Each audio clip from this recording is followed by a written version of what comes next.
ದೇವರ ನಾಮಕ್ಕೆ ಸ್ತೋತ್ರವಾಗಲಿ.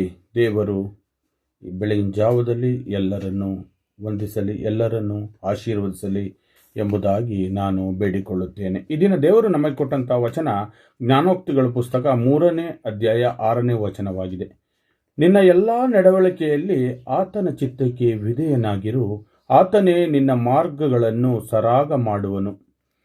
ದೇವರು ಈ ವಾಕ್ಯವನ್ನು ನಮಗೆ ನಮ್ಮ ಎಲ್ಲ ನಡವಳಿಕೆಗಳಲ್ಲಿ ಕೇವಲ ಪ್ರಾರ್ಥನೆ ಮಾತ್ರವಲ್ಲ, ನಮ್ಮ ನಿರ್ಧಾರಗಳು, ಕೆಲಸ, ಕುಟುಂಬ, ಮಾತು, ನಡೆ ಎಲ್ಲದರಲ್ಲೂ ಆತನ ಚಿತ್ತಕ್ಕೆ ವಿಧೇಯನಾಗಿರು ಎಂಬುದಾಗಿ ತಿಳಿಯಲ್ಪಡಿಸುತ್ತದೆ. ನಮ್ಮ ಜ್ಞಾನಕ್ಕಿಂತ ದೇವರ ಜ್ಞಾನವೇ ಮೇಲು. ಸ್ವಂತ ಇಚ್ಛೆಯನ್ನು ಬದಿಗಿಟ್ಟು ದೇವರ ಮಾರ್ಗವನ್ನು ಆಯ್ಕೆ ಮಾಡಿಕೊಳ್ಳುವ ಮನಸ್ಸು ನಿಜವಾದ ವಿಧೇಯತೆಯಾಗಿರಬೇಕು ಎಂಬುದು ಆತನು ತಿಳಿಸುತ್ತಾನೆ. ನಮ್ಮಲ್ಲಿ ನಿಜವಾದ ವಿಧೇಯತೆ ಬಂದಾಗ ಆತನು ನಮ್ಮ ಮಾರ್ಗಗಳನ್ನು ಸರಾಗ ಮಾಡುವನು. ಸಮಸ್ಯೆಗಳು ಇಲ್ಲ ಎನ್ನುವುದಲ್ಲ, ಆದರೆ ಗೊಂದಲದ ಮಧ್ಯದಲ್ಲೂ ದಾರಿ ಸ್ಪಷ್ಟವಾಗುತ್ತದೆ.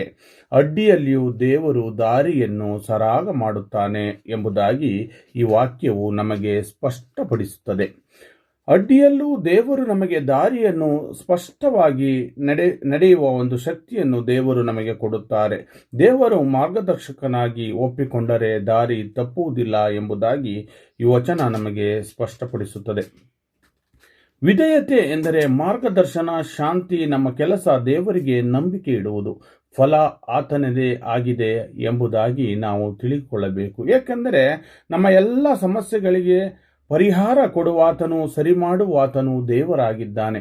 ಅದಕ್ಕಾಗಿ ನಾವು ದೇವರನ್ನು ಪ್ರತಿದಿನವೂ, ಕರ್ತನೆ, ನನ್ನ ಎಲ್ಲ ನಡವಳಿಕೆಗಳಲ್ಲಿ ನಿನ್ನ ಚಿತ್ತ ಹುಡುಕಲು ನನಗೆ ಹೃದಯ ಕೊಡು, ನಾನು ತಿಳಿಯದ ದಾರಿಯಲ್ಲೂ ನೀನು ನನ್ನನ್ನು ಸರಾಗವಾಗಿ ನಡೆಸು, ನನ್ನ ಜೀವನ ನಿನ್ನ ಕೈಯಲ್ಲಿ ಸುರಕ್ಷಿತವಾಗಿರಲಿ ಎಂಬುದಾಗಿ ಪ್ರಾರ್ಥಿಸೋಣ.